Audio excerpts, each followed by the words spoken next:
So it's a pleasure to introduce an old friend whom I've known for more than 50 years. And, you know, Ripu has always been a great source of inspiration when we were students. He was a couple of years senior to me. And I think we got along very well because a lot of common interests.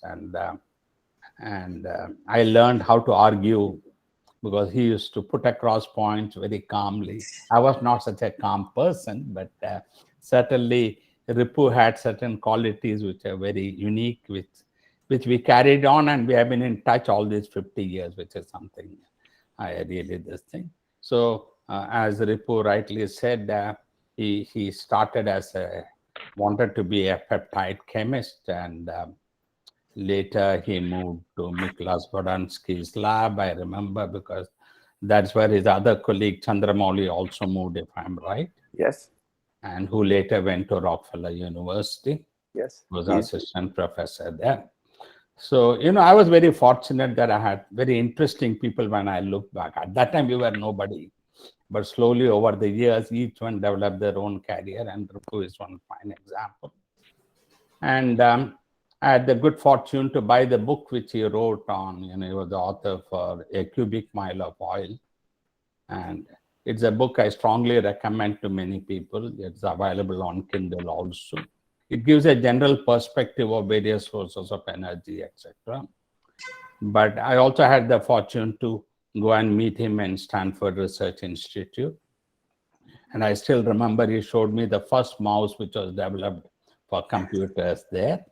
And and it has high definition TV. That place had a lot of impressive list of things. And I mean, Ripu himself has worked also. One of his papers on the ozone layer depletion with Molina is one of the classic papers, which got some award, if I'm right.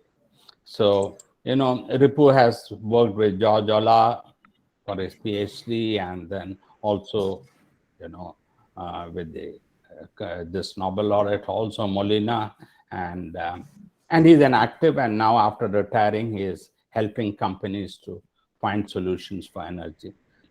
So now I leave the floor to Ripudaman.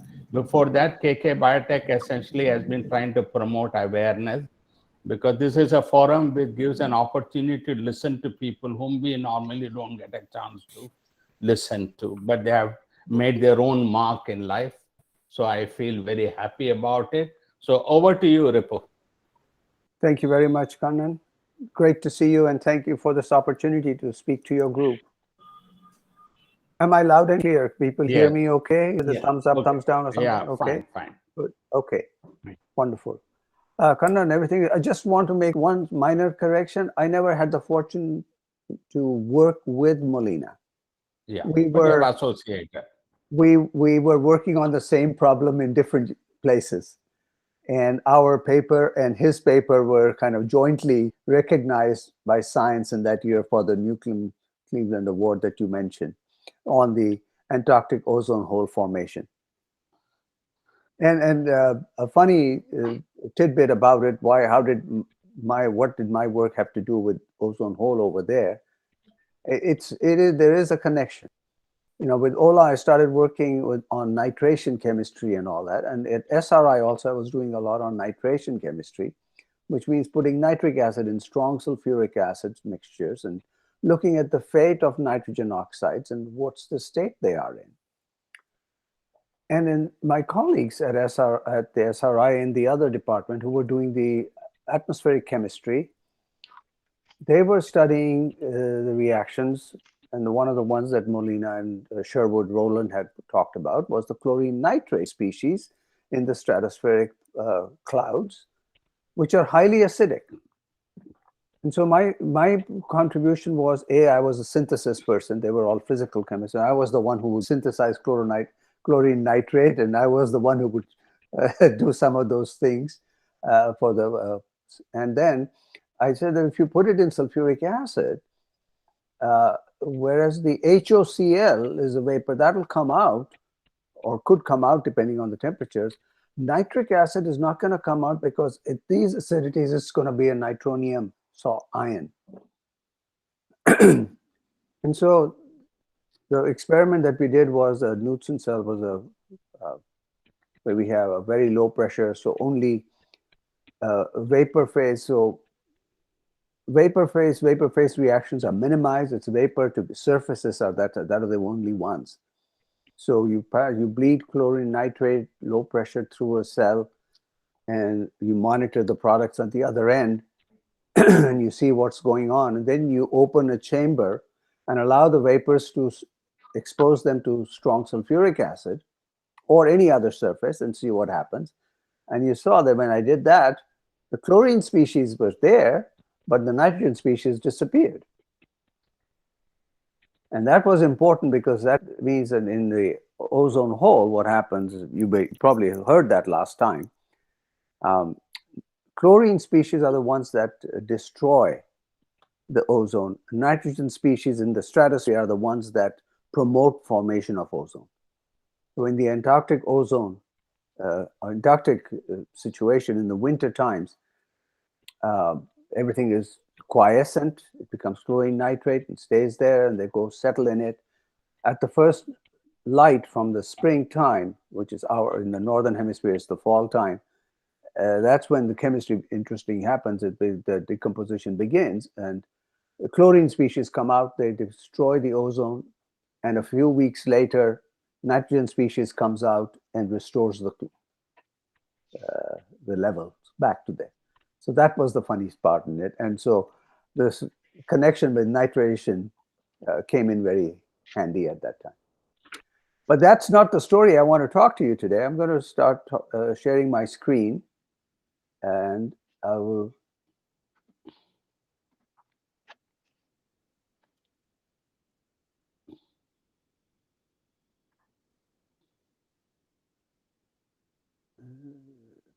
There it is.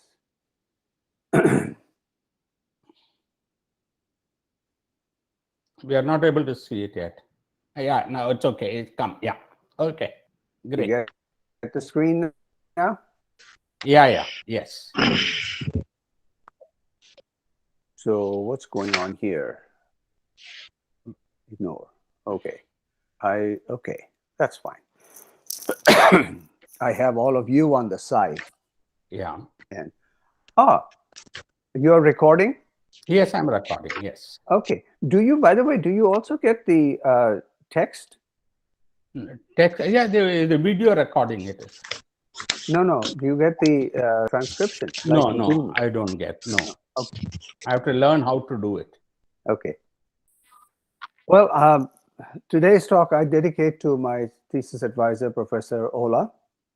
He's a Nobel Prize winner in 1994. Really a great chemist.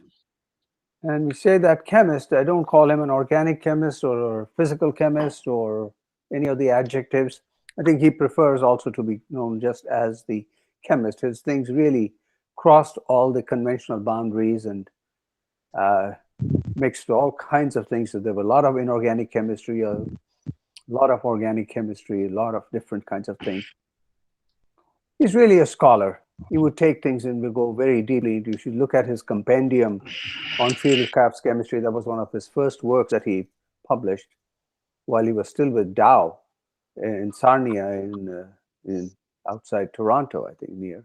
Yes. Or, yeah, in that area, in Canada, before he moved to Case Western Reserve.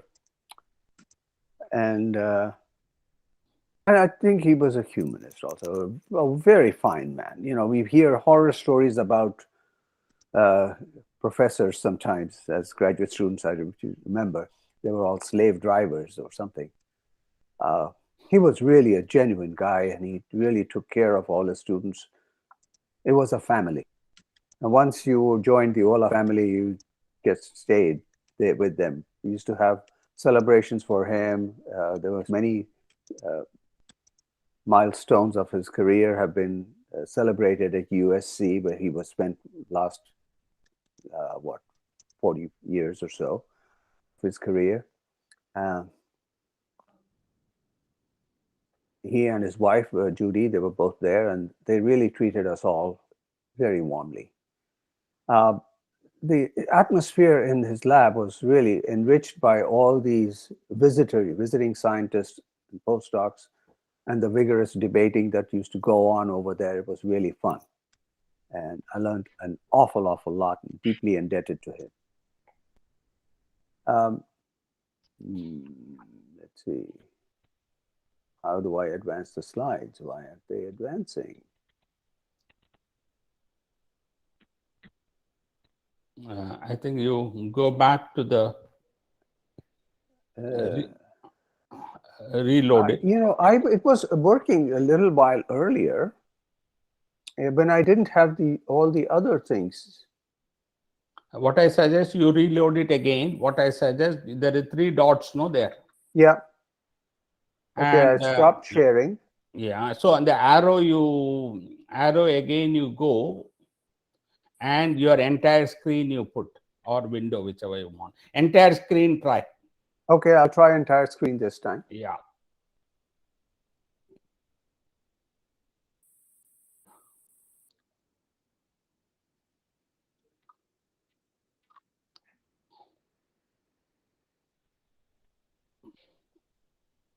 Okay.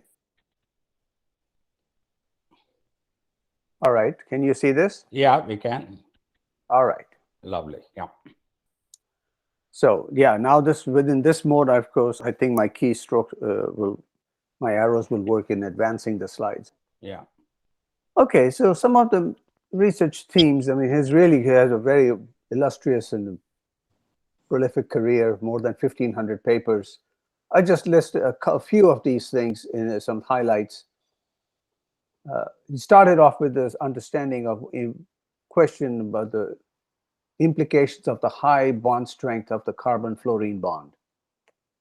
That was his thing, and so there was a lot of fluorocarbons and freons synthesis early on in his work.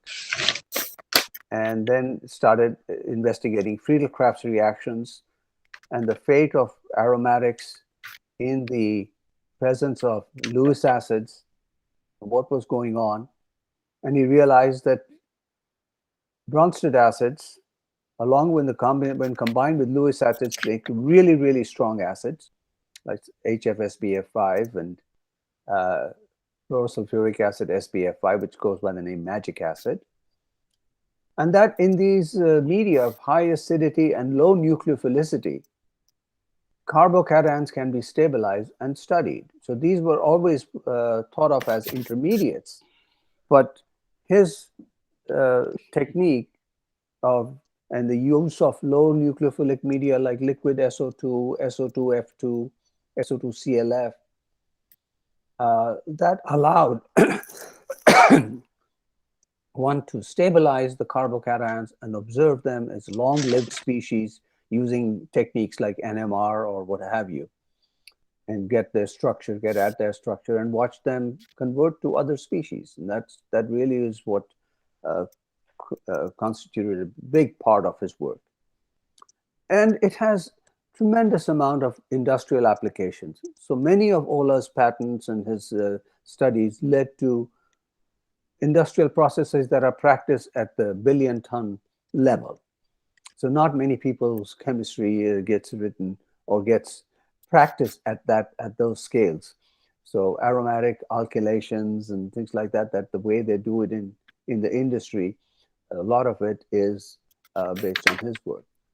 And one really critical thing that he studied was made the distinction between the trivalent carbenium ion, like the methyl, CH3+, as opposed to penta or higher coordinated carbonium ion species. So the onium was used for the higher valent species, like the structure here is the CH5 that I've drawn, where what a proton has inserted itself between one of the CH bonds.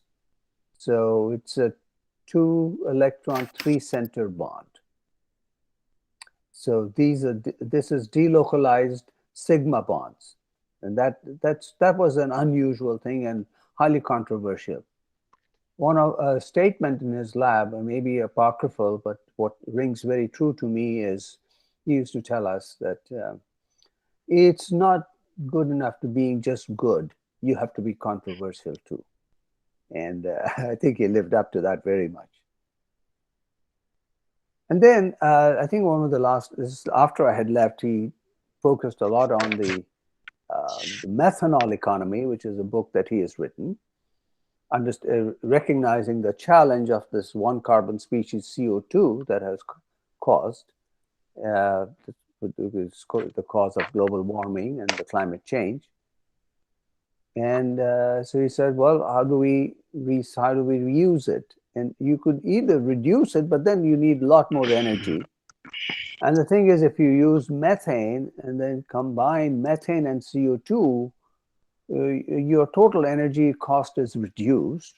Of course, then you are using methane, maybe from some natural sources. But once you make methanol, you could then use it because it's a liquid fuel. It has a decent energy density. You can use it directly in fuel cells. You can use it to make synthetic hydrocarbons, or use it as a fuel directly.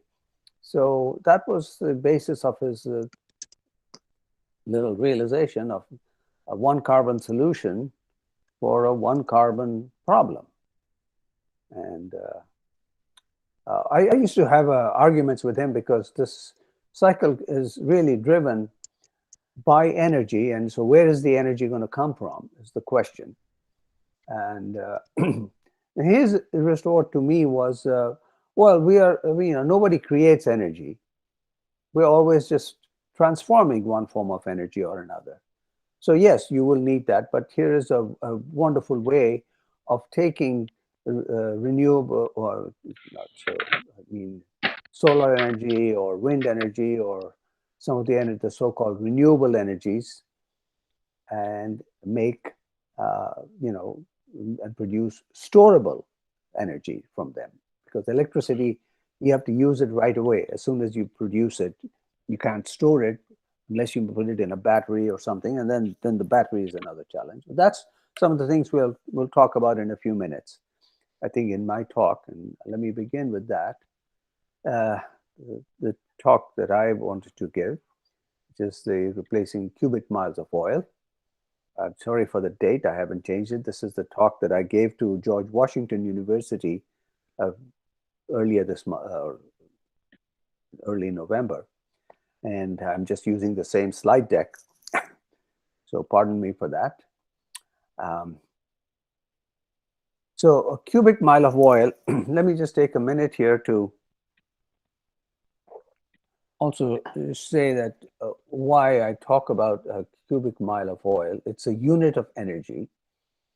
And that's the name of my book also.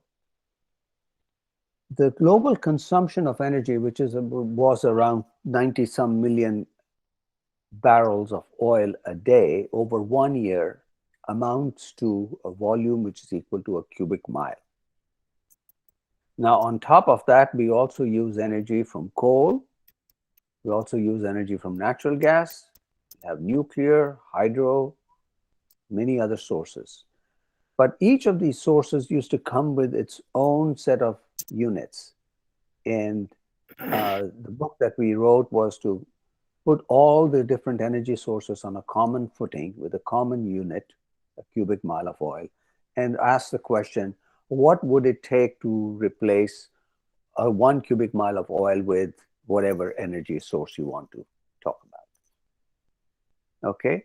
Now this ties in with the real goal that we all have. We want to get to zero emissions. We want to cut down CO2 emissions.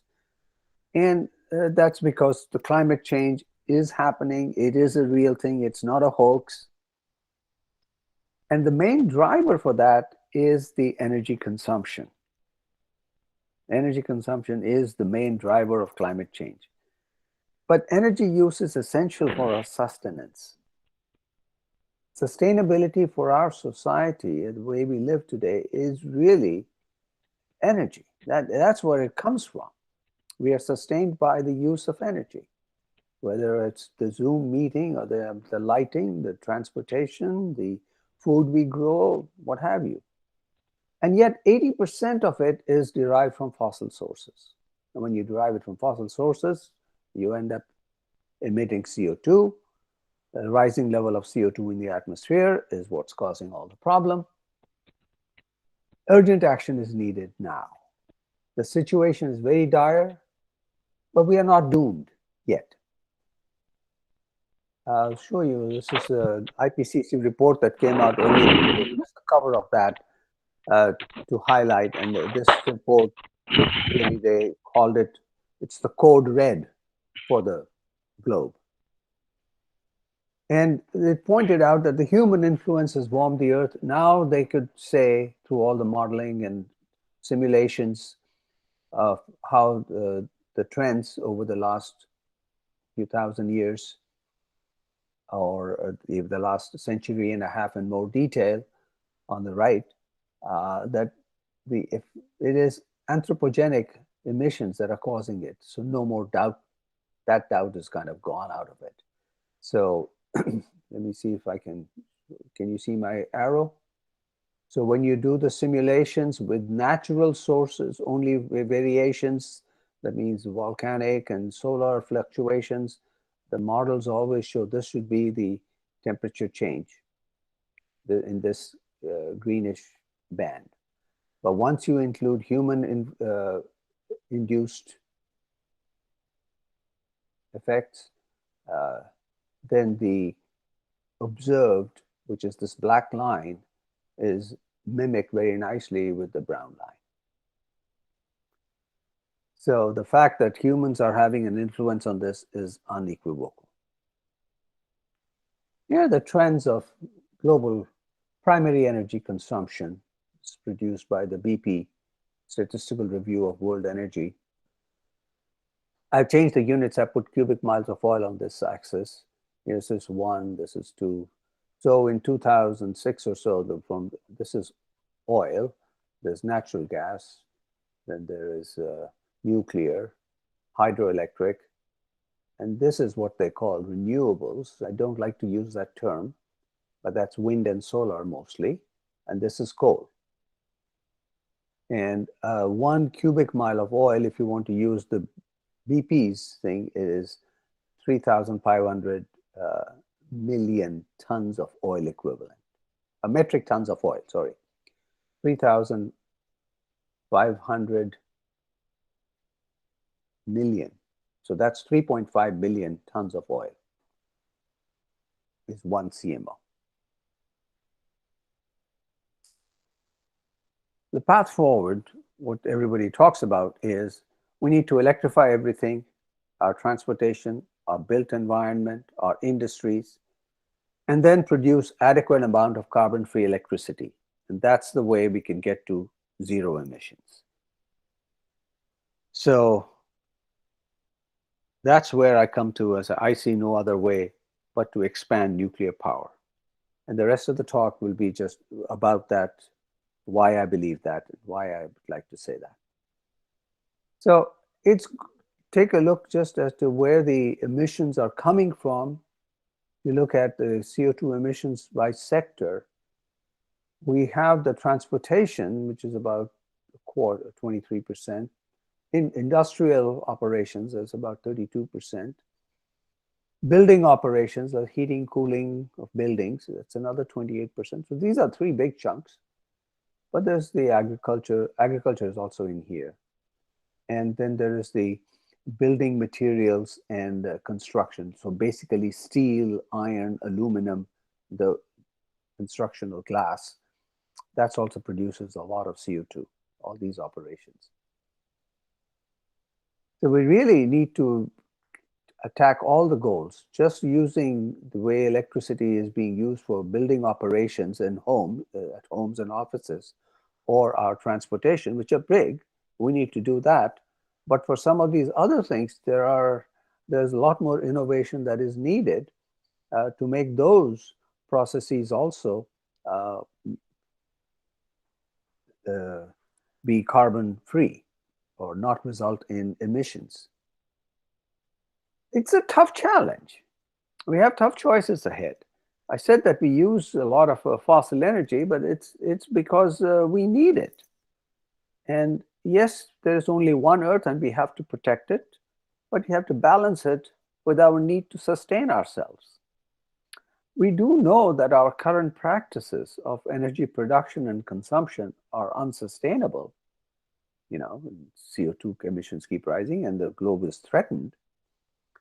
But because of the central way the energy use is tied to our lives, and the fact that not meeting future energy demands is pretty dire. Without energy, it's with energy that we lift ourselves out of poverty. The consequence of not having adequate energy results in high infant mortality, lack of opportunities for people to develop. It has pretty serious costs associated with that as well. Many you can see, and I will talk about those in a bit. And this tension between protecting the environment, on one hand, and social justice as to, well, there are so many, half the population of the world still doesn't have adequate energy. So how can you just conserve and save without, are you going to condemn the rest of the world to live perpetually in poverty? And that's why a comprehensive energy policy must acknowledge the magnitude of the problem. And that's where the cubic mile oil concept comes up, to say that, well, whatever solution you offer must scale to that level. You should be able to produce carbon-free electricity or energy on the scale of cubic miles of oil. Here is a chart looking at World Bank data. What's being plotted is per capita energy consumption. It's gallons of oil per year units that I use. This is instead of cubic mile oil, which is good for national scale. On individual basis, it's a gallon of oil energy that I talk about. And the UN Human Development Index that I've plotted over here. And there's a strong correlation. You see a trend here that with increasing consumption of energy, people rise up from the low levels of Human Development Index, which is life expectancy, per capita gross national income, education, and many other things that we cherish, these qualities of life. That's a composite index. People used to do it mainly with GNP, but money is not the sole, money is the means to improve the quality of life, basically.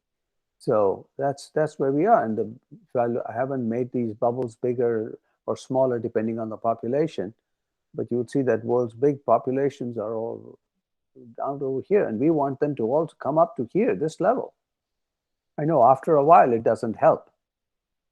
So say up to about equivalent of about 1,000 gallons of oil per year of primary energy. Now, I'll explain that primary energy is the starting one. Electricity is a secondary, it's not found as such. You have to produce it with something. And oil, when I use the BTUs of oil, it takes me about 10,000 BTUs of oil to get 1 kilowatt hour of electricity. So but if I have the solar panel gives me 1 kilowatt hour electricity, it has not just displaced the 3,000 BTUs, which is the equivalent of a kilowatt hour, but it has really displaced 10,000 BTUs, which is what would have taken for oil to produce that. Electricity is the desired end use form of energy, because now it can be used very efficiently and completely at very high and without any emissions at the end. That's why people like to use converted. And so keeping that in mind, if I'm making everything electrical, every time I make a kilowatt hour, I'm displacing not just its primary energy equivalence, which is we just or use it with, it's 3,400 BTUs, but it's about 3 times that, because 3 times that is really the what gets wasted when we convert oil or coal into electricity. But yeah, remember, it takes energy to climb, and then if I want to allow people all over the world to lead healthy, productive lives, engage in activities that are meaningful and improve their life standards, well, we need to get everybody consuming the equivalent of 10,000 gallons of oil. And in energy units, that'll be something else. Oh, there's a couple of videos that I would like to just mention.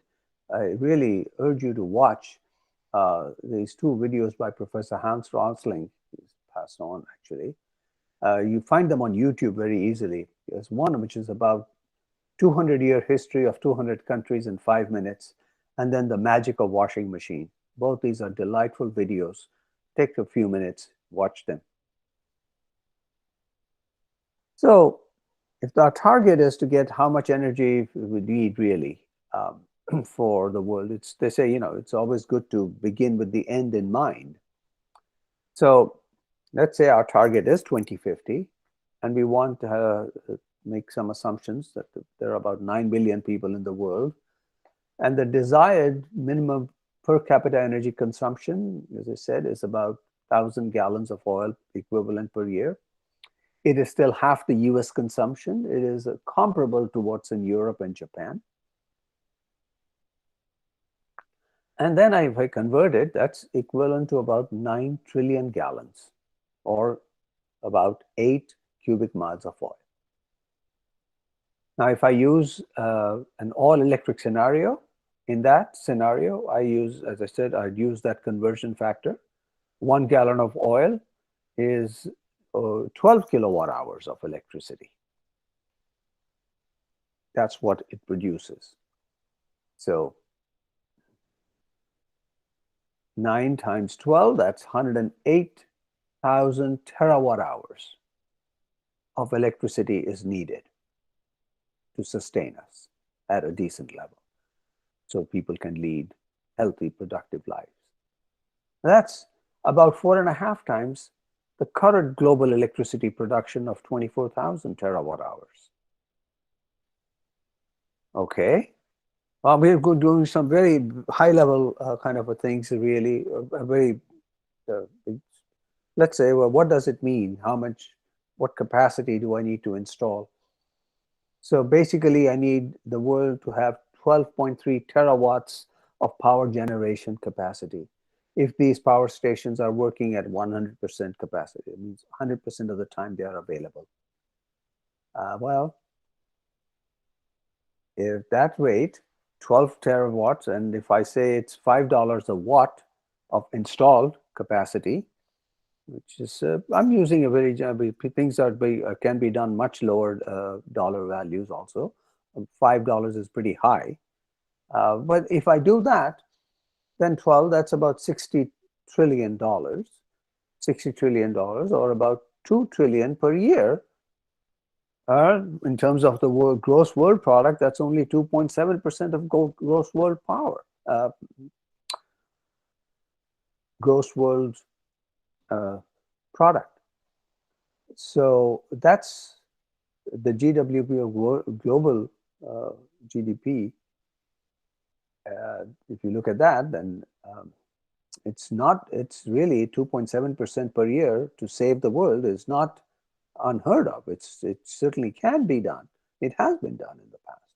So that's the target, and I have to maybe less. Doesn't have, so that's why I say it is late.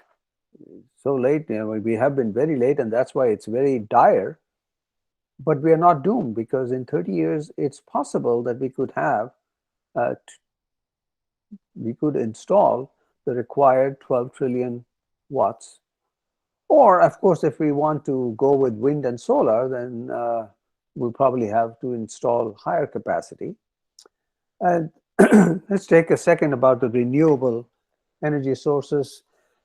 The renewable energy is a misnomer. It's a marketing ploy. Energy is never renewed. It is always dissipated. We call certain sources renewable because their consumption does not deplete the source at the time. At the time I'm using solar energy, the sun's energy is not being depleted. It has already been depleted.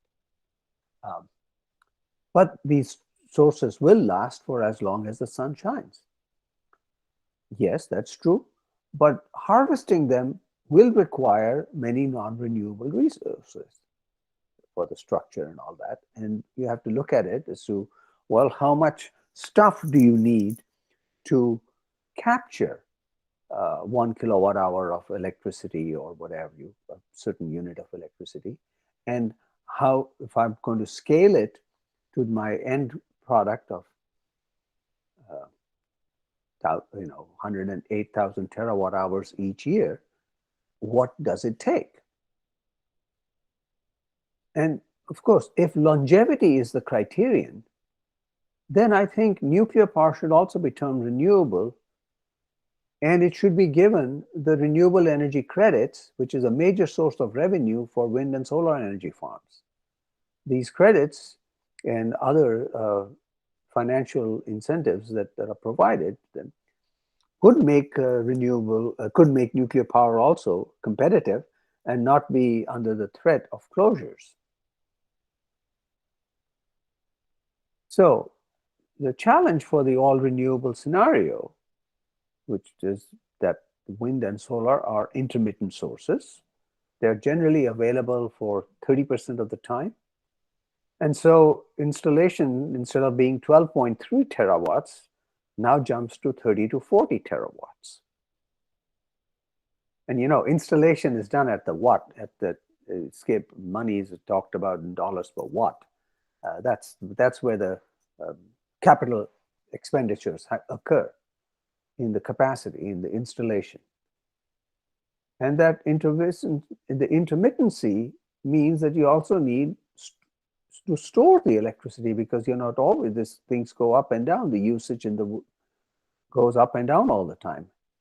And you need storage, not on small watt-hour level, but terawatt-hour levels. Mostly it is provided with spinning gas reserves or gas-fired turbines for backup, because they can come up, they can be brought back to service, brought onto service very quickly. But they are among they're not very highly efficient, and that if I look at the greenhouse gas emissions from a more efficient gas turbine, like the combined cycle natural gas turbine, it has fewer emissions than a combination of photovoltaics and a natural gas-fired turbine, the spinning reserve type turbine that is used in the combination. So that it doesn't compute. And industrial development really requires reliable supply of power all the time. You really need it dispatchable. You need it when you need it. So you can't be running a factory at halftime or a third of the time. Those are the challenges. And finally, because now your total capacity installation has to be 30 to 40 terawatts, you look at the materials intensity, it's much higher also. I've got some graphics that you will see. They really strain the global supply chain of basic raw materials such as copper, steel, cement. If we start to scale these wind and solar to meet the 100% renewable scenario.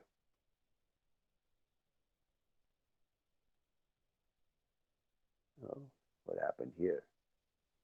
Why aren't you? Okay, so this is a slide from the DOE quadrennial report, Department of Energies. This is the mass of materials in tons per terawatt hour that they produce over their life. So this is for the solar PV, then hydro, wind, geothermal, and nuclear. So that's cement, glass, steel, some other stuff. The total stuff that you have to dig up and process and generate, etc., for solar is about 14 times that of nuclear. It's about 10 times for wind. And that's one of the things that this requires. Not only they require large space, but they'll also require the materials that I'm saying, and that digging up for that materials means encroaching lots of territory, lots of habitats. Let's consider a 30-watt, terawatt scenario. Let's say 30 terawatts, 20 terawatts of wind, and 10 terawatts of photovoltaics. What does it take? Let's look at the steel requirement. What you need is about 25,000 million metric tons, or 25 billion metric tons of steel. If I'm going to build a ramp up in the 10 years, and then this is just to get to 2030 levels. That's the target that I want to get to by 2030. Or you can do it over 30 years. You need to ramp up, but then since the lifetime of these is only about 20 years, you need about 5% replacement every year after that in perpetuity. So you look at the steel productions and the requirements, it's about 2.5 billions in the ramp up, and about half of that, 1.25 billion tons at 5% renewal replacement. The total steel production of the world is about 1.9 billion. So that's there's a mismatch. And that means we have to rapidly increase global steel production many-fold to meet this demand. Let's look at the area required. For the 20 terawatts of wind, you need 5 million square kilometers. That's the equivalent to about half the US area. I know this is for the world, 20 terawatts. I'm just showing you the area, what that mass looks like. And you don't want to be putting them anywhere. You have to put them where the wind is. So either at the coastal lines or the ridges and things, and there are land use change that will affect. And these will encroach the habitats of wildlife, and that also increases the risk of pandemics. So it's those things that when you scale wind and solar, I'm not opposed to wind and solar, don't get me wrong. There are places because they can be installed very quickly and they can get to produce. It's wonderful, it's fine, but you cannot get to 100% reliable wind and solar energy. You need what they call firm energy sources, and nuclear can do that. And if you can get all the way to nuclear, so much the better. What about storage? Let's look at the storage. They say, well, if it's a 30 terawatt system, I need at least 100 hours of storage.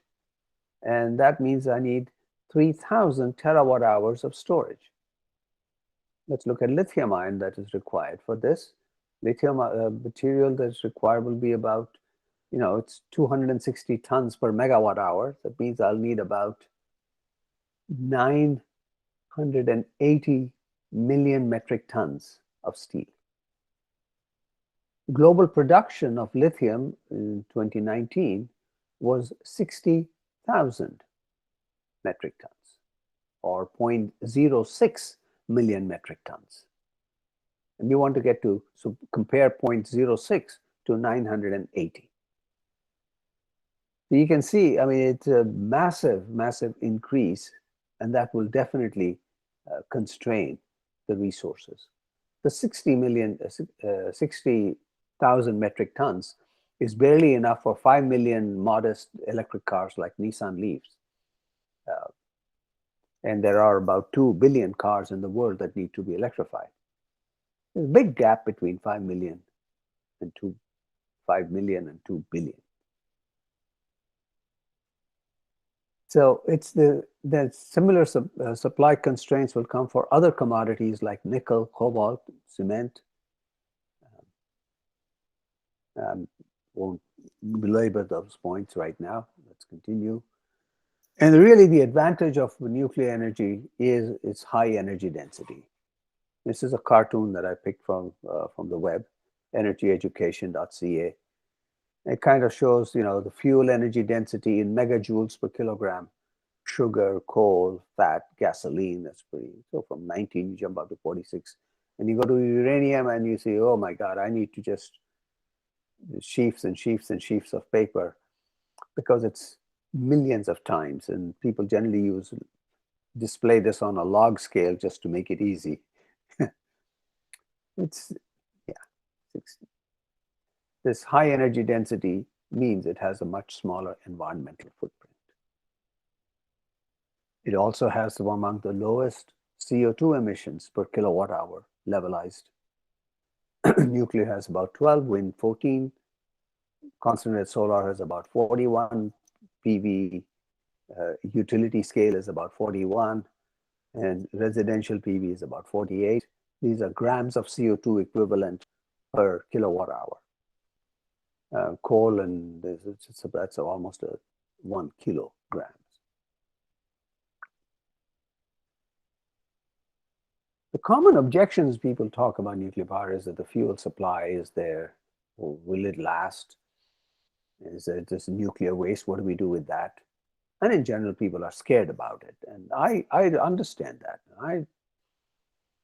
I used to be very leery of nuclear power myself.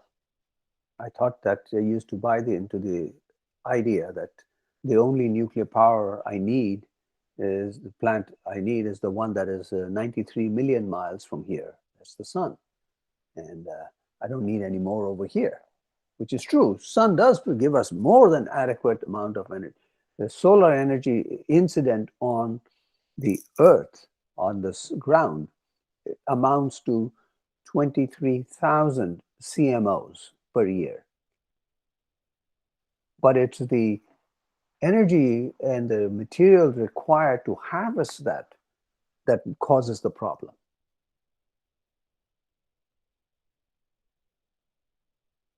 So what about nuclear waste? Well, first of all, it's not a waste. It's a resource.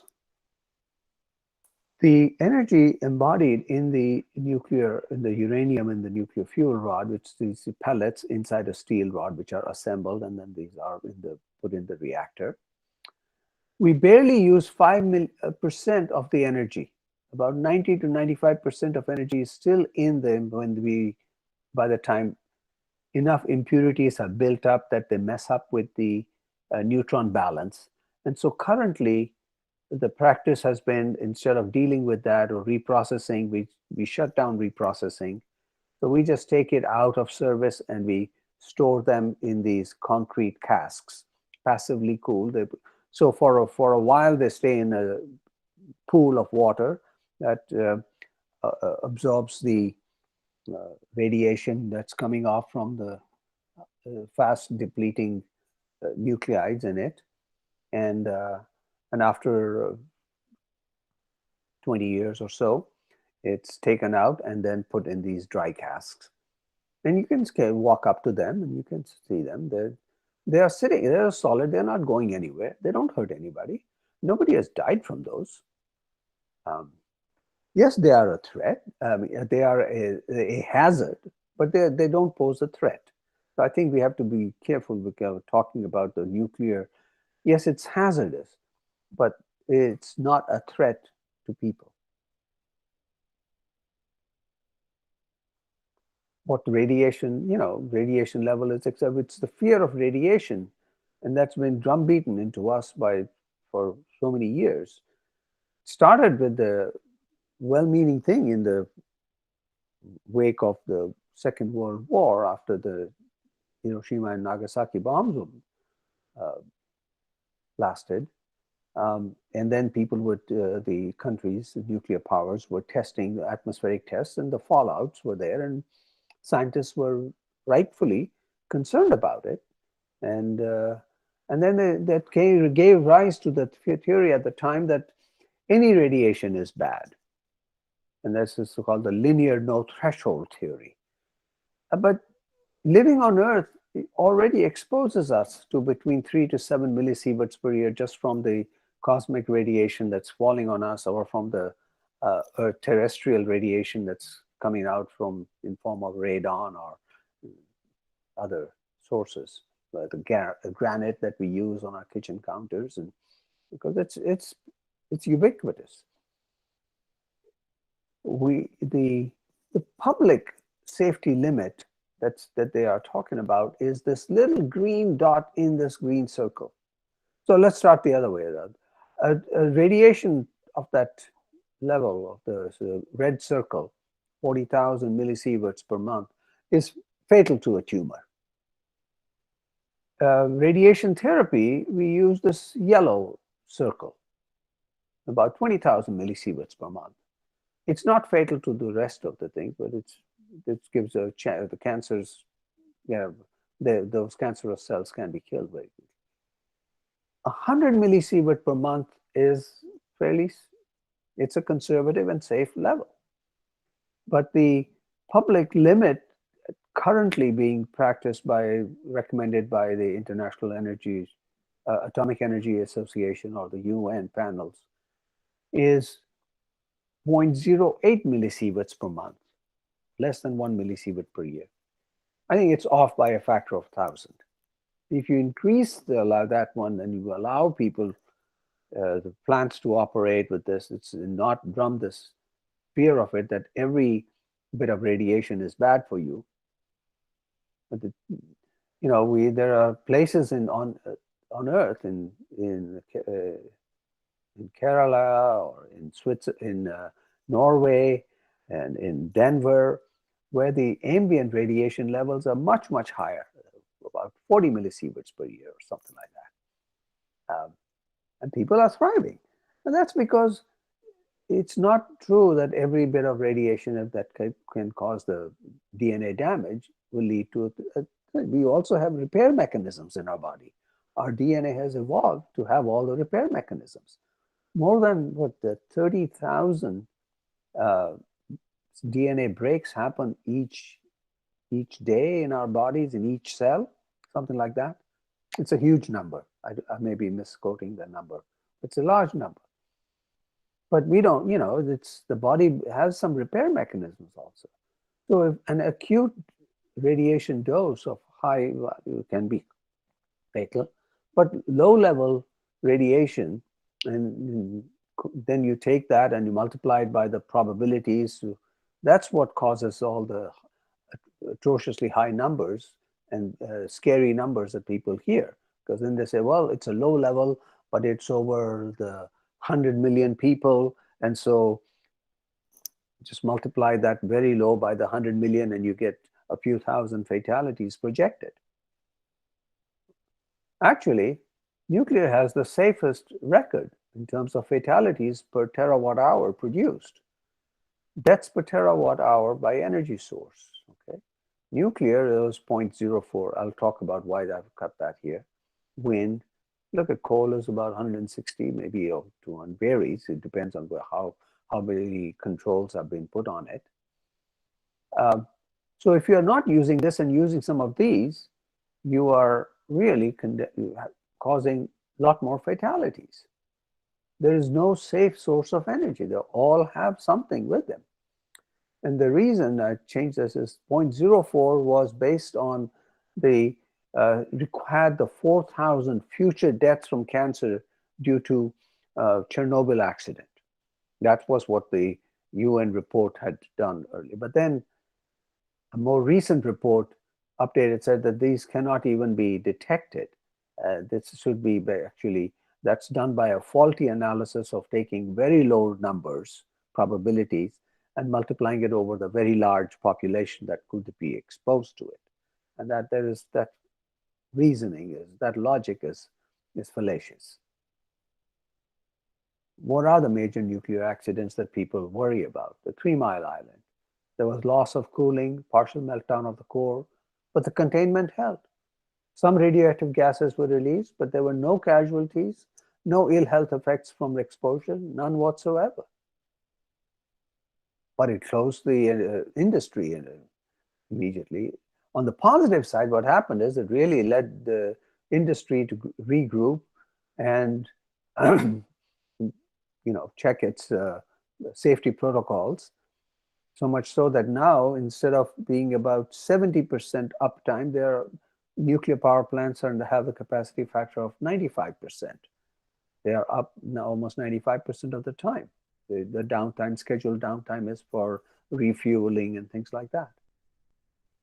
Chernobyl, one was the scariest one, 1989. Well, first of all, remember, it was not a nuclear explosion. It was a steam explosion from a faulty safety experimental test that was being conducted. This was a reactor a design that nobody uses in the world except in Soviet Union.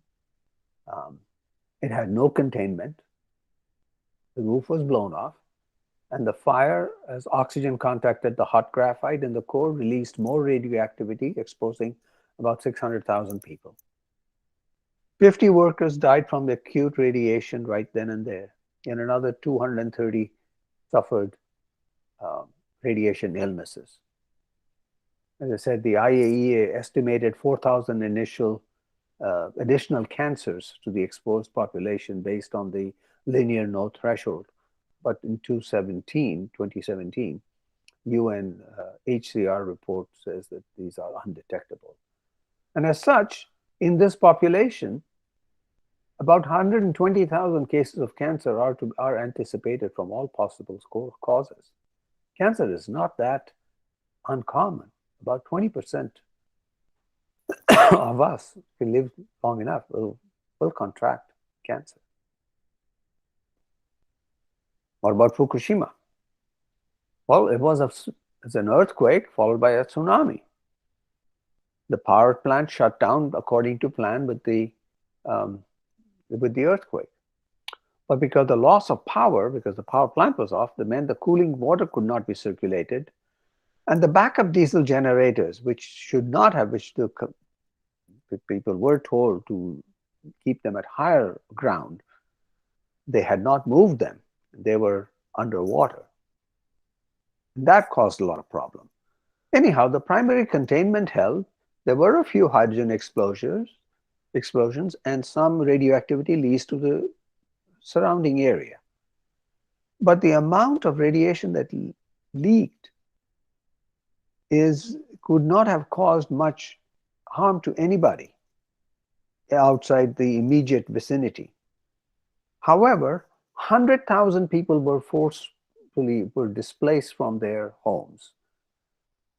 The radiation levels detected around were about 3 to 7 millisieverts per month. And that's compared to 200 millisieverts for ambient exposure with some other places. So there were no casualties from radiation, but 1,500 lives were lost because of mental stress and forced evacuation. Our response to the fear was more deadly than the cause itself, than the radiation itself. I mean, there's no source that is without a problem. There are always trade-offs. And the fact is that this is our best option. Now people say that it's very too expensive, and so, well, we made it too expensive. We used to be able to do it for about, in South Korea, France, Russia, they're still able to build nuclear power plants about $2 to $3 a watt. In the US, we haven't built in 30 years, 40 years. So that's the real problem. And then there is the next generation of small modular designs and the molten salt reactors that are available that are much lower upfront investments, lowering the financial barrier. And they have a much longer life, 60 or even higher, 80 years versus 30, and a higher capacity factor. The thing is that nuclear power plants produce, of the same capacity, produce at least 6 to 8 times more electricity than comparable wind or solar installations.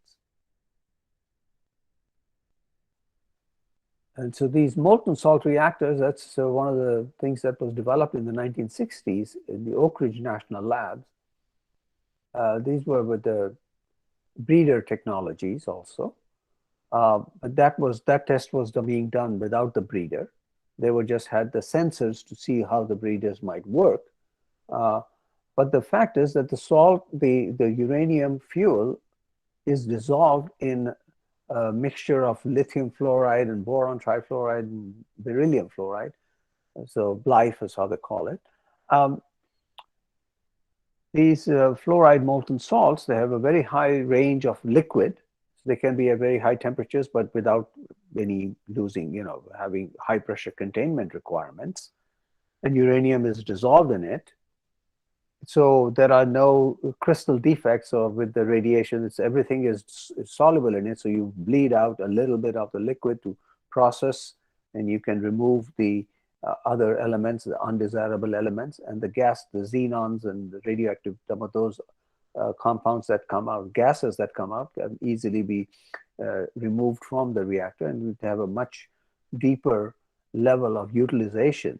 And you could also feed in, dissolve the quote unquote waste or the resource that's sitting over there, put them in those reactors and continue to use them. We have used for reactors for 70 years, but what they hold is for another, 300 years worth or so more of fuel value in there. And they are much improved. They are called walk-away safe, because they have the negative coefficient. So as the temperature rises, the reactivity of this naturally display goes down. It's self-controlling. And should it exceed the capacity, it's with active thing that they hold the liquid together in the fuel. Otherwise, a pellet at the below is allowed to melt, and the whole molten salt thing flows down into an open concrete vessel. And now that it has been spread out and there are no moderators in it, the reactions just, the chain reaction cannot continue. It just dies. Then you can clean it up. So it's an urgent task ahead. The biggest one is the opposition, public opposition. And so my policy recommendations to the energy departments in the world are, please create an Office of Energy Education and Public Outreach. I don't think this is a problem in India. It's actually, India is a bright spot, although in terms of building new nuclear power plants, there are quite a few being built. More could be added. But yes, there are many of, every time there is a plant that is built, the people do come out to oppose it. It's that public education is important. But in the US and many other countries, in Germany, we've got to stop closing functional nuclear power plants. We've got to make them more economical by giving them the credits that are given to the wind and solar plants, and start building these new walk-away safe nuclear power plants. We need to start fixing the way we price electricity and auctions. That these are what does the way they do it in the US. I'm not going to belabor that. But we do need many, many more innovations still. We need the electricity to electrify the industrial processes to produce green steel, to cement and fuels, green hydrogen, to do carbon capture. A lot of innovation is needed, but all these processes, they require lots and lots of clean energy. They don't happen without them. We hear a lot about green hydrogen in India. I've seen lots of articles lately, but where do you produce the green hydrogen? Hydrogen is not, you don't mine it. It's already combined with oxygen as water, or with carbon in terms of coal and methane. And separating hydrogen out of that it takes a lot of clean energy. It all comes down to that, with the cubic miles of oil and how we replace them. It's because climate crisis is essentially the crisis of energy. My 3 bullet points summarize the book is we really can't waste any. Let's all get informed, read the book, or the blog. Got many more things since the writing of the book, which is more than 10 years old now. And get involved, teach our friends. I shall now escape here and let's see. I'm going to stop sharing and open it for discussion. Yeah, lovely. I think Ripu, I think it was a enlightening talk because it was a very different perspective, and you picked up on a point which clearly shows that we need to relook at things as we imagined. And the way you compared the various sources of energy, I think it comes out that others are more expensive for us as compared to nuclear. And I like that concept of how you used effectively cubic mile of oil, because easier for somebody to appreciate, because when you talk of tera and billion and million, one gets lost, I think. Absolutely. Absolutely. We And needed so I that. think that is a very, this thing. I leave the floor open to my other colleagues who are attending. It is open now. Yeah. Yeah, please Rajesh, unmute yourself and ask the question. yeah. Please unmute yourself before you ask.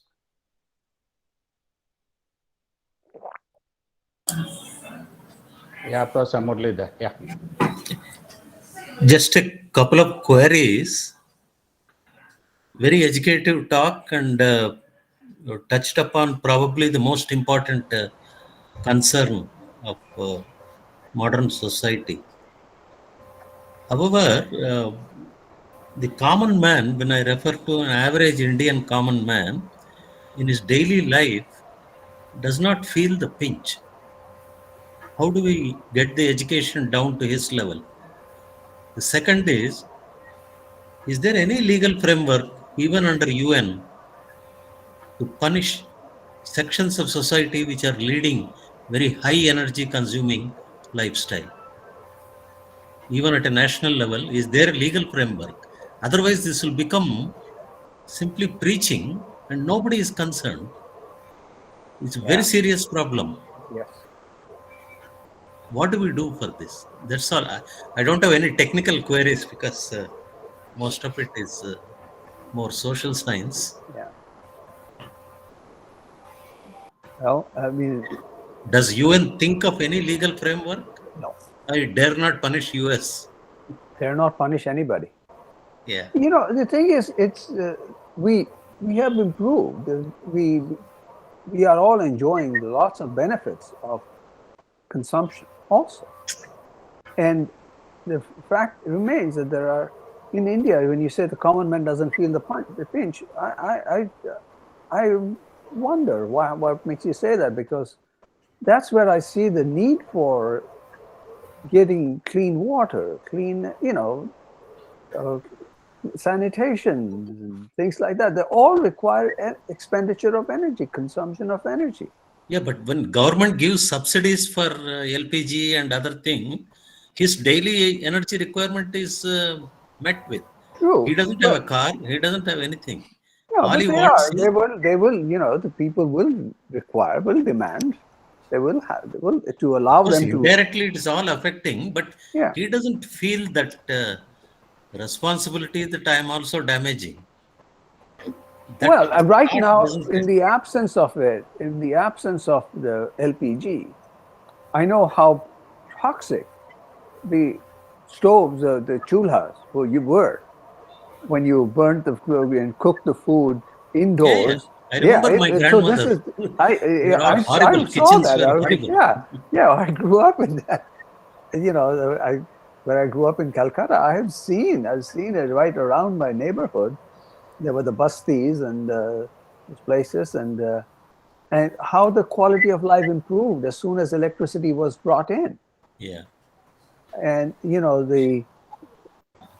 kinds of things, and it allows people and women to engage. And people talk about population as the other. I didn't touch that, but what I say is that the best way for population control is raise the standard of living. Allow women to start earning also.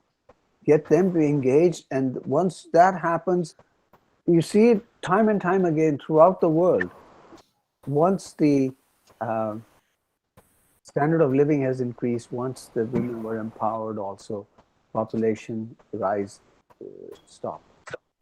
And so this comes back to social justice issue that I was talking about. For that, we really need, and just it's very common these days to malign the fossil fuel industry for having destroyed. But hey, I think we actually owe a big debt to them for allowing the food production, getting all the things that they.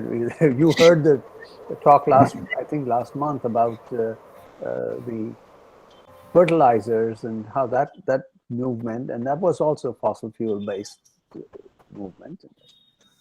I think the science communicator groups have to be much more active. Yeah. I see it's a Krishna. Oh, China studio. Ask your question. Good evening, sir. Yeah, good evening, sir. I have two questions regarding the energy production in Indian context. Considering that we had news surfing on coal shortage in India for last few months, and 70% of electricity being produced in India through coal, do you think, what is your take on, other than solar and wind energy, the renewable energy that we are making, what's your take on energy being produced out of waste? Because as per the survey, it says that in India, like almost 150,000 tons of solid waste is being produced and generated, out of which only 20% is processed and rest is dumped. So what is your take on producing energy out of waste? That is my first question. And second, India has almost like 22 nuclear plants, out of which only 1.8% of energy is actually in the energy mix. So how can we take this forward so that the coal utility can be reduced and we can make energy out of other sources? So this is my two questions. Yeah. So I may have I was having difficulty hearing your question early on, but I think that improved. If I miss it, do correct me. But I think you asked about using waste as a resource for producing energy, and then how do you scale up how do you reduce the reliance on coal? Correct? Yes, sir. My first question. That's it. Yes. So yeah, waste is got. Yeah, I have seen those pictures. There are horrible pictures of the mountains of waste that are there. The solid waste that's ending up in the dumps, and the other unfortunate part of that is in those dumps is where it produces methane from the anaerobic digestion processes that anaerobic bacteria take over in the deeper in it. And as methane leaks out, that's one of the worst offenders right now. In the short term, that should be our goal. We need to capture that and prevent that. It's a matter of investment, really, to burn the waste in a responsible, in a clean manner. I know when you do that, you will produce CO2, and we don't have enough of energy to produce capture. But if you're going to be generating enough, like you could probably, it just raises. It's a matter of cost to do it. Solid waste with carbon capture, so that at least the carbon dioxide is not just released in the air, but it is sequestered. You can capture it and you can bury it and pump it into saline aquifers. There are basaltic deposits in India. Basalt's a wonderful place to put CO2 in. Basalt has got basically it's like magnesium silicate, magnesium oxide, and SiO2. And once you add CO2 into it, you get magnesium carbonate and silica. Quartz comes out, so you get two solids out of it. So like in Iceland and all that, just little island, you have got enough CO2 sequestered over there that is about 6 times the atmospheric, all the entire of the CO2 in the air. 6 times that can be locked in a very small little speck of an island in those basaltic things. So things like that could be done. It's expensive. That's the thing. It's expensive. And if you can, but solid waste should be used. Instead of just burying. And if you have to bury as a landfill, then at least put some way to trap the methane, because that methane, the biogas that is produced, can certainly be used in some form. There are power generation systems, these I forget Caterpillar, not Caterpillar. These are catalytic combustors. There are some that can make that. The other, in terms of the Indian context, the big pollution around this time of the year is also from the agricultural burning, and it's a difficult situation because the farmers are in a rush. They have to plant. They have to clear the field and plant the next one. And the quickest and the easiest way is to burn the open field burning. And it takes labor if you want to harvest it, or if you want to run a thing through it and cut it and bring it to a power plant or something. But if there are if some entrepreneur and some enterprise company over there can start making portable or mobile units that can harvest and convert or combust, or convert actually the agricultural waste, producing biochar, which is a pyrolysis process. Actually, the Agricultural Institute, I think around in India, have also produced some models for these things, but they are not being practiced in large scale.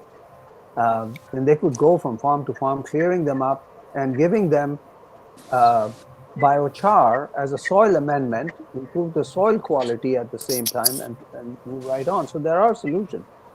I wrote an article about it that appeared in Business India. Krishnan, I sent you. You did send. I'll share it with them. Share it with them about tackling that air pollution. Regarding the other question you asked, Kshana, about how do you reduce the coal? Well, you need the energy. You cannot just turn off the coal without the whole cities and all kinds. Their demand is there. You can't just turn it off.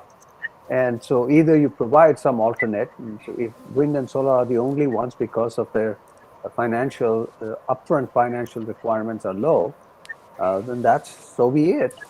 But if you can, to the best, India is actually installing another dozen nuclear reactors. I understand it's going on, and it's still small compared to where it needs to be. Yes, sir. It is only 6.7 gigawatts. That is what we are producing from our nuclear plants as of now in India. Yeah, that's minimal. There should be more than 6.6 gigawatts. There's total installed capacity is higher in India. No? Yes. I have not. Yes, actually, as per the Department of Atomic Energy, they were actually trying to say that by 2020 we should be producing 20 gigawatts, but we have not achieved it. I see. And I know Raji, why didn't you ask your question? Yeah. I was, it's very instructive. Thank you very much, because I teach chemistry for engineers, and this is a constant thing. We talk about carbon sequestration and that sort of a thing. I was wondering if you could comment a little bit about the nuclear power harnessing. I know the operational cost is less, but isn't it expensive to build per se, or? Yes. Yes, pretty much all the cost of nuclear is in the installation. Yes. And the modular designs, which are factory built and installed. So when installation costs are much higher when they're one of a kind. At each site you bring and you build the reactor. But I should stop actually. I should have you speak first. I should listen. Yeah, no, I was just wondering. So, and then there's also this public perception. I think this, in that sense, it's educative. The public perception of nuclear being, having radioactive waste. How can, because it's true, when you're dealing with uranium, you're, generating atomic particles and things of that sort. So, so how can you, and then there is the storage and disposal of the radioactive waste. So I was wondering if you could comment a little bit on that. That was one thing. And secondly, I wanted to ask, you had a slide on molten salt reactors. Mhm. Would that be, how would that work? Would that be a good way to, Yep. harnessing the energy? Yep. Yep. So I was wondering if you could comment on this nuclear bit, because 15% of Canada's electricity actually comes from nuclear power. Mhm. So, I mean, Ontario is one of the better states with a much higher carbon, very low carbon So, and the intensity. concept of higher energy density, lower carbon footprint is really something. There's a big impetus for this. So, and I think, but the thing is, the message has to be sent out. Yep. So I was just wondering, so you think nuclear power is the way to go? Yes, that is my message. Okay. That is my message, really. And yes, we have an uphill battle because public perception is very negative. It has built from over decades, the fear. And I recruit every one of you, if you are convinced, please talk to your friends and try to spread the message. This has to be heard not just from scientists, but from people from all walks of life. People have to hear from their trusted friends and from their trusted spiritual leaders or whoever. But if just a scientist comes up and says that these days they lack the credibility that they used to once. Yeah. There is so much disinformation that has been also promulgated by scientists, by quote unquote environmental scientists, replacing people like Greenpeace and Friends of the Earth and organizations like that are pretty fine organizations, really, but they were misguided by that linear no threshold theory about that every bit of radiation is harmful. It leads to cancer, it leads to fatalities, and the downside of that is that we have built more deadly energy systems instead. So actually this is one of my last posts. If you go to my blog, which is cmo-ripu.blogspot.com, or just search for Cubic Mile of Oil blog. I think the most recent post is about this challenge of communicating, because I had a discussion with a friend of mine. He's still a friend, but we disagree. And the hard time I had with it, because his mind is so made up about it, he just doesn't want to hear. But he asked me to read a book. He's still going back to irreverent book that was called Irrevi. I think I have it right here.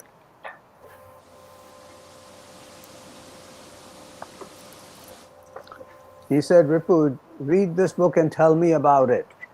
See what? So I responded to this. This is a book written in the 1970s by John Goffman.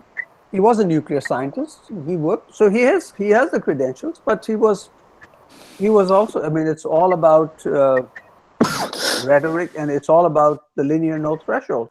And as long as you believe in the linear no threshold, which means you are denying your body's ability to repair itself.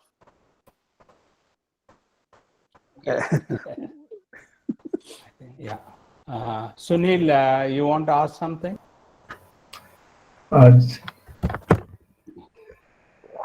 Ripu, it was a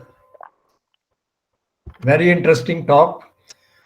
Thank I you. hope you remember our old days in Kirtinagar. I came to your house. Yes. Vaguely. It was in A block. Yes. So yes. It was something new to me that nuclear energy gives least. It is the least greenhouse gases, other source of fuels give more. Well, it's least global warming. That is what the Yes. central idea was saying. Yeah. It is also So, the safest. what It I is the want to say safest. is like to popularize this idea, certain things should be standardized, like how much nuclear waste will be generated vis-a-vis so much energy produced, and how that waste will be disposed, how like it will be segregated from the Yeah. rest of the things, because certain things emerge after we have already made a technological leap. The consequences comes after. Just I will give you it's my own thinking, like the process of formation of coal and oil and gas in earth, it took million of years to form. Mhm. But we humans squandered it in 100 of years. Correct. Correct. So that is the consequences of environment damage, global Yep. warming, and all these things. Yep. Yep. And because I was in oil, I was in oil industry. Uh-huh. So one thing I fear, which has not come so much often, it is like a few years back, it was the gas hydrates, which was a prospective Yeah. source of energy. Mhm. I tell you, it is such a dangerous thing, even Yes. if we don't explore it. If there is a global warming, these gas hydrates Yes. are very unstable. Yes. Just a few degree increase in Yes. temperatures, Yes. they are going to explode. And the amount of gas hydrates in the seabed, they are much more than oil and gas on the earth. Yeah. Because this marine life is much more wider, that is decaying daily, and everything is being fixed. It's nature way of fixing it as gas hydrates, methane hydrates that are formed. Mhm. And for your information, Indian coast has the thickest and you can say one of the shallowest gas hydrates beds near Andaman Nicobar, east coast of India. It's not only in the marine life, huge terrestrial life on Himalayas that brings a lot of organic Yeah. things which gets transformed into gas hydrates. So what happened, why this thing has stopped, when we put our rigs near gas hydrates, that is called BSR line, explosion occurred. That is why these things were discouraged. So my contention is that first of all, we should control our consumption. A businessman makes billions of rupees, is nalayak olad, squanders all the money in 10 years. That is what human being we have done. Yeah. Nature has given us a खजाना, एक बहुत बड़ा खजाना दिया oil gas energy का, 100 साल में हमने खत्म कर दिया. That's right. I mean, took millions of years to produce, hundreds of millions Million of years. Hundreds and of some millions. of oil is as old as 1 million of year in Australia. Yep. Yep. That was the nature way of fixing carbon, and we Yep. have brought it to the atmosphere. Yep. And to make your idea popular, I think our focus should be on how much nuclear waste will be generated over a period of time and how to fix it. Sure. Sure. Let me address that a little bit. Because when we drill some oil, certain radioactivity shales comes on the earth. Mhm. There are restrictions, guidelines that you have to dispose these shales, not like aise throw nahi karna. There are methods for it which the industry doesn't follow. Right. So that is my thinking. Okay. But you have certainly enlightened me. I have to Like go. I was thinking nuclear energy is bad prior to your talk. Well, if you look at it, if you look at the coal, if you look at the first of all, radiation, we should think of lowering our energy consumption. true.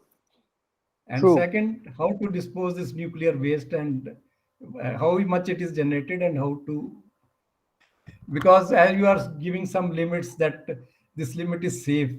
But again, when human population is there, for how much time it will be, that will be a safe limit. But it is for a number of hours, number of time, that is also to be included. So Let me address those issues. Let me address those concerns, Sunil. okay. So yes, how much waste? So let's put things in perspective. When we use coal, and we use, on the order of billions of tons a year, okay, the ash that is produced is also on the order of billions of tons, okay, and where is that going? That's nowhere. It's right there. It's in the mounds. It's over there. And guess what? It has more radioactivity in it than It's true. with the waste of the nuclear power plants, because you have brought all the other minerals with it, the ash components that are in there. There are still there's plenty of radiation that comes out of the smokestacks. You cannot detect a nuclear power plant with a Geiger counter because it is not allowed to have any radiation outside. Now, as you were talking about, what about the nuclear waste? And as I said, I don't like to use that. It's a resource, it's not a waste, because the molten salt reactors that we are talking about, we can put what we are storing right now, that can go into the molten salt reactors and be used to produce more energy. After all said and done, let's look at this last 70 years of production of nuclear power. If I combine all of the nuclear waste, how much stuff is there? It's on the order of, I can fit it in one large football field, about 10 feet deep. That's it. That's the entire nuclear waste that we are talking about, as opposed to the mountains of waste that we are producing in others. Then of course it's not just the amount, you also look at what's the danger. And as I was pointing out, as long as it's a solid and it's in there, in the steel, in the concrete, it is not posing any danger to anybody. And we will be using it. We will be taking it out and putting it into the molten salts reactors and consuming it. What's left after that is only something that's going to be radioactive. I mean, all the actinides would be gone, the long-lived species would be gone, and what will be left are things like francium and some of cesium and some of these other radionuclides that are fast decaying, and about a few, 200 to 300 years is all that it'll take. But it's such a small amount. You tell me we don't have the capacity to store in a salt cavern or something like that, in a geologic repository, for just a small piece of a small material amount for a couple hundred years? We do. So yes, that has been worked out. It is, but people are willing, they don't know, and B, are refusing to accept that it can be done. And it was demonstrated, the walk-away safe feature in the 1960s at the Oak Ridge National Lab, in a very funny way. People didn't want to, they wanted to go away for the weekend, didn't want to necessarily attend to it. They said, well, since the plant has this automatic safety feature, why don't we just walk away from it, and let's come back Monday and restart it. So that's how the molten salt reactor, they worked. They just ran for not a very long time, just a few years, and then it was shut down, and then the whole program was terminated back in the I think in the 90s. It was the last of the breeder reactors. Technology was just shut off. Yeah. So the waste is we concern, but waste from other sources are much more harmful and much larger, and that there will be, yes, I agree that overall we should reduce consumption, but right now I see, for social justice, the world needs much more energy, not less. Yes, it would be wonderful if those practicing profligate lifestyles of consumption, if they could be forced to cut back and the others use that energy, but I don't see that happening given human nature. So I see the only way is to at least provide enough. And I think once we get to that enough level, then we can talk about the other part. But right now, I see a lot of human potential being wasted. human potential not being able to live up to its creativity and what it can do. The bright kids that I see that are languishing, I don't think that they could be creating lots of art or science and for the betterment of humanity. Only thing I was worried is what about the unemployment generator? Suppose you stop using coal, and because that lobby will certainly oppose this. Yeah, of course, the lobby will be there. Yes. And so, how do we make sure that their earning or livelihood is not disabled? Because this is the issue every time it happens when computers were to be introduced. Of course. Oh, you will become out of job. Slowly we got over it. So we need a strategy to handle that kind of question. Yeah, true. It is difficult. So here's an interesting example about in Wyoming, which is a Republican state here. Governor Tester over there and some of the and the Senator Grassley from there, they have a lot of coal in Wyoming, and they have coal plants. And they also have, they're going to be scheduled to close some of the coal plants. And what they decided is with Bill Gates' TerraPower company is going to going to replace the coal burner in the coal power plant over there with their nuclear. And the rest of the train, you mean after the nuclear thing has produced the heat, the boiler is there, that's going to produce the steam, and then the turbines are there, that's going to generate the electricity, and then the transmission and the infrastructure for connection to the grid is there. So the people who are going to be employed in that facility doing other jobs, there's only one aspect of it that's not there, and the coal miners are not going to be there. But those miners would be now employed in mining for the specific uranium that which also Wyoming happens to have the uranium mines also of that particular grade that they want for that. So it was a good case, but it doesn't always happen. And I know there is dislocation. There will be dislocation. There is no, and there will be opposition, but we have to find alternate ways for them also to continue their livelihoods and all that. Yes. So I think we had a very fruitful discussion, Ripu, and it is nice to some of our old friends could meet after so many years. Yes, and good to see you. Certainly, I think we should start a campaign in some form. I'll see how I can do it from this group. So that, because a popularization is required, and probably I will pick some interviews for you at the national television, where, you could sort of give a popular this thing, because these are all essential, a lot of canvassing is required, whatever said and done. Yes. That's all I do these days. I know. After retirement, this is my only thing left. I agree. So on behalf of KK Biotech and my friends, thank you for joining so late, because normally I know it's what, 11 o'clock? It's beyond 11? Yes.